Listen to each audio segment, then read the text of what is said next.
Hola, ¿qué tal? Bienvenidos a esta cápsula informativa Nutrinotas y Salud. El día de hoy hablaremos sobre la aplicación de la antropometría en una de las más importantes etapas de la vida del ser humano, la adolescencia. Etapa en la cual se han producido cambios psicológicos, sexuales, estructurales o corporales, entre muchos otros más. Existen distintas formas de aproximarse a la composición corporal mediante medidas antropométricas. En el adolescente se han identificado procesos como el medir los pliegues subcutáneos, estimar circunferencias y áreas de músculo y grasa. Pero hoy tenemos a dos invitadas especiales, dos destacadas nutriólogas en esta área certificadas en ISEC 3, que nos platicarán más a fondo sobre las mediciones antropométricas en la etapa adolescencia. Entonces le doy la bienvenida a Ana Sofía Pérez Rugón y Dulce María Figueroa, nuestras dos invitadas del día de hoy. Pues les doy las gracias por aceptar nuestra invitación y el día de hoy estar aquí platicándonos acerca de este tema. Muchas gracias, Sofi y Dulce María. No, claro, cómo no voy a aceptarla en este tiempo de cuarentena, de pandemia, pues se tiene que hacer lo posible, ¿no? Para informar a la población sobre lo que se tiene que conocer. Así es. Así es, pues la pandemia nos ha afectado en muchos aspectos, pero también nos ha dado nuevas oportunidades de comunicación y nuevas herramientas para poder seguir trabajando. Pues como lo decía, hay medidas antropométricas aplicadas a esta etapa de la vida. Pero ¿qué utilidad tiene hacerlo? Como lo mencionaste antes, la adolescencia es una etapa donde se viven cambios drásticos, principalmente en la talla y el peso. La estatura llega a un límite, pero el peso puede variar dependiendo de cómo esté desarrollando el paciente. Entonces, aquí la composición de la masa total del organismo difiere entre los sexos igualmente. Las mujeres tienden a almacenar más masa grasa y los hombres masa magra. Por eso es importante usar el índice de masa corporal, que no es el indicador perfecto porque no tiene tantos datos para realizarlo, pero se usa más, es el que se usa frecuentemente. Y también este se puede usar con otras medidas que son la circunferencia de cintura, que también indica obesidad, y también el uso de los pliegues cutáneos. Se usan dos principalmente, que son el pliegue del tríceps, que es el que te valora la obesidad generalizada o periférica del cuerpo, y el pliegue subescapular, que te valora la grasa de la parte del tronco. Claro, pero para una estimación adecuada de todas estas medidas, nos debemos ajustar a estándares de ciertas prácticas. ¿No es así, Dulce? Para que las mediciones tengan exactitud y precisión, es importante seguir diversos parámetros para realizar las mediciones. Entre ellos encontramos el peso, la talla, el pliegue subescapular, el pliegue tricipital, la circunferencia media de brazo, la circunferencia de cadera y la circunferencia de cintura. A continuación les describiré las técnicas correctas para realizar estas mediciones. Iniciar medición de peso. Para esta es importante que el paciente tenga 12 horas de ayuno y haya realizado su primera evacuación urinaria. El paciente debe tener la menor cantidad de ropa posible y esta debe ser ligera, debe estar descalzo. Antes de que el paciente suba a la báscula debemos verificar que ésta esté marcando 0 y una vez realizado, el paciente debe subir en la parte central de la plataforma de la báscula, distribuyendo su peso de manera equitativa a ambos lados del cuerpo. Posteriormente, para la talla, el paciente debe estar descalzo y debemos ubicar como primer punto el plano de Frankfurt, que es la línea recta que va del trajión hacia el orbitale. En esta, el paciente debe tener los talones, la espalda y el occipital recargados sobre la espalda o sobre el antropómetro.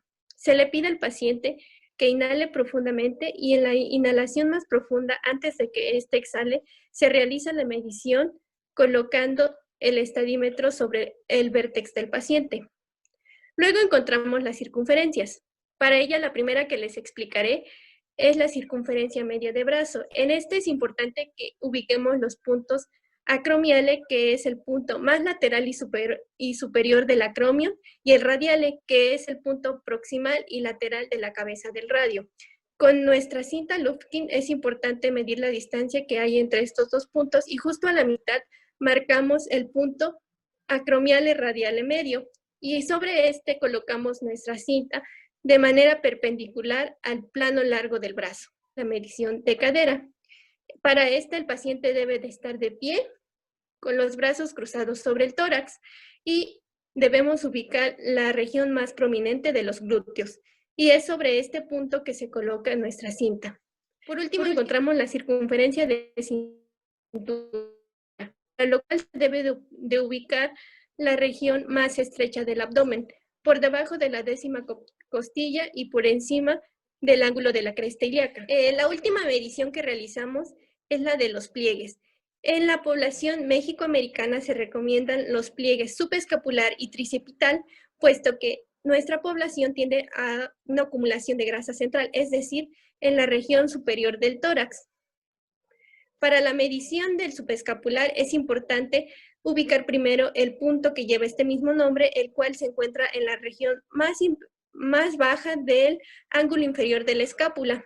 A partir de este, medimos en un ángulo de 45 grados 2 milímetros en una línea recta y lateral.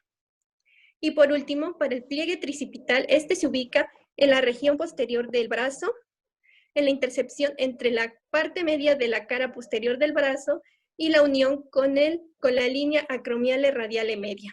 Bueno, esto es todo de mi parte.